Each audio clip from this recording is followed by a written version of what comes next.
Mensuration जिसको क्षेत्रमिति बोलते हैं, यानी क्षेत्र एरिया से रिलेटेड बात हो जाएगा। क्षेत्रफल भी इसको बोल सकते हैं।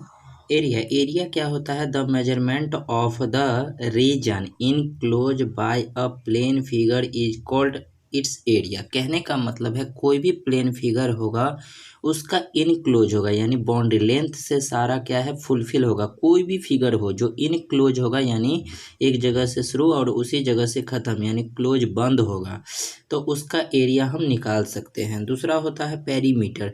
तो ये क्षेत्रफल हो गया, पेरीमीटर को परिमिति बोलते हैं। ये क्या होता है? The perimeter of a plane figure is the length of its boundary. कहने का मतलब दुनिया में जितने भी शेप है उसके बाउंड्री को यदि सम करते हैं तो पेरीमीटर हो जाते हैं।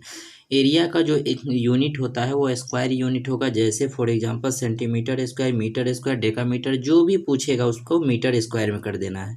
इसका यूनिट ओनली सिंपल होता है, तो हम देख सकते हैं यूनिट इसका सिंगल में होगा, जैसे सेंटीमीटर, मीटर, ईटीसी। अब फोर हम रेक्टेंगल के लिए ले लेते हैं। रेक्टेंगल का एल होता है, ये लेंथ हो गया, ये ब्रीथ हो गया, ये लेंथ होता है और ब्रीथ होता है। इसका अपोजिट साइड क्या होता है? इक्वल्स होता है। अपोजिट साइड इसका क्या होता है? इक्वल्स होता है। ये हम देख सकते हैं। दूसरी बात, अपोजिट साइड इसका पैरेलल भी होता है, तो हम इसके लिए देख सकते हैं क्या? एरिया, यानी एरिया जो रेक्टेंगल का होता है वो एल इंटू क्या होता है? बी, यानी लेंथ इंटू ब्रीथ। ये जो होगा वो क्या होगा? स्क्वायर यूनिट में। पहला हमारा हो गया।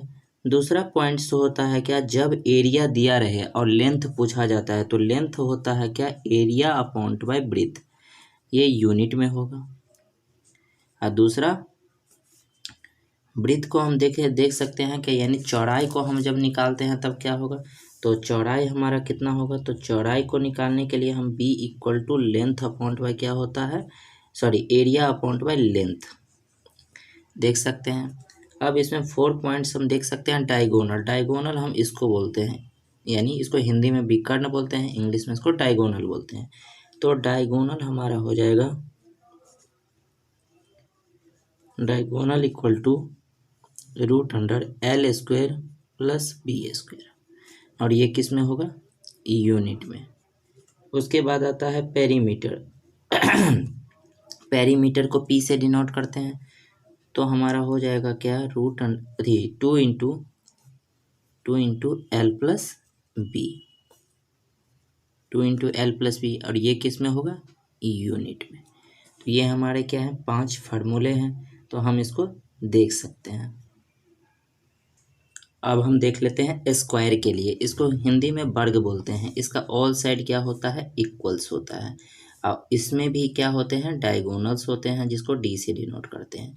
तो सबसे पहले हम देखेंगे एरिया। एरिया इसका होता है साइड इंटू साइड। इसका एरिया होता है साइड इंटू साइड, यानी ए इंटू ए, तो यही बना के आता है क्या? ये A², और ये किस में होगा? स्क्वायर यूनिट में। पहला पॉइंट। दूसरा इसका क्या होता है? पेरीमीटर। तो पेरीमीटर इसका क्या होगा? पेरीमीटर इसका होता है 4 इंटू साइड, यानी 4A, और ये क्या होगा? 4A, जो किस में आएगा? यूनिट में। ये किस में होगा? यूनिट में। तीसरा पॉइंट हम इसका देख सकते हैं क्या? कि डायगोनल्स, यानी जिसको डी से डिनोट करते हैं। डायगोनल्स इसका होता है क्या? डायगोनल A और A², यानी A² प्लस A²। इसको निकालेंगे तो हो जाता है 2A², और इसको निकालेंगे तो हो जाएगा √2 इंटू A, और ये किस में होगा? यूनिट में।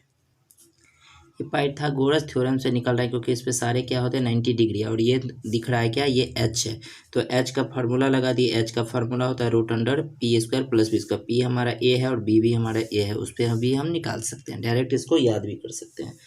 4 पॉइंट्स हो जाएगा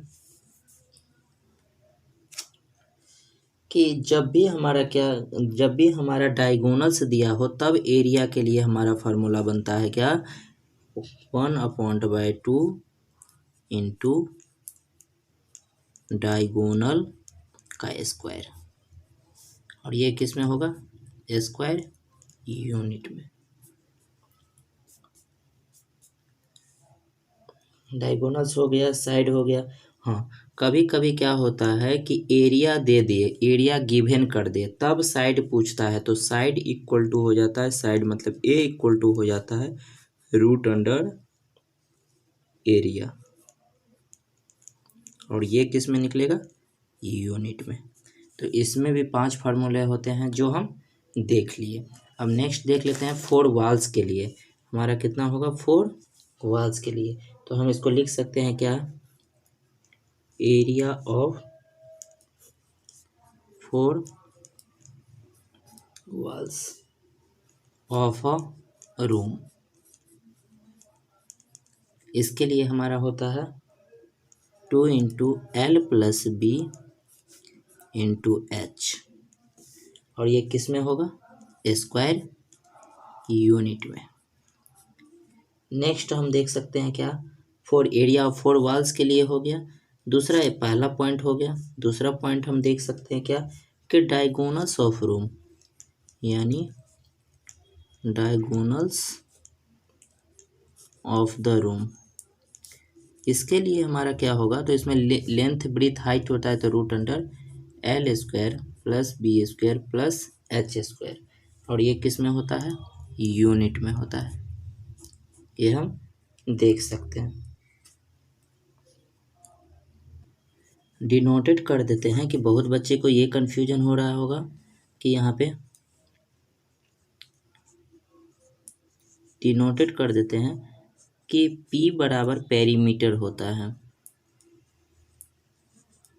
पेरीमीटर होता है, A बराबर एरिया होता है, इससे डिनोट करते हैं, L बराबर लेंथ होता है, B बराबर ब्रेथ होता है,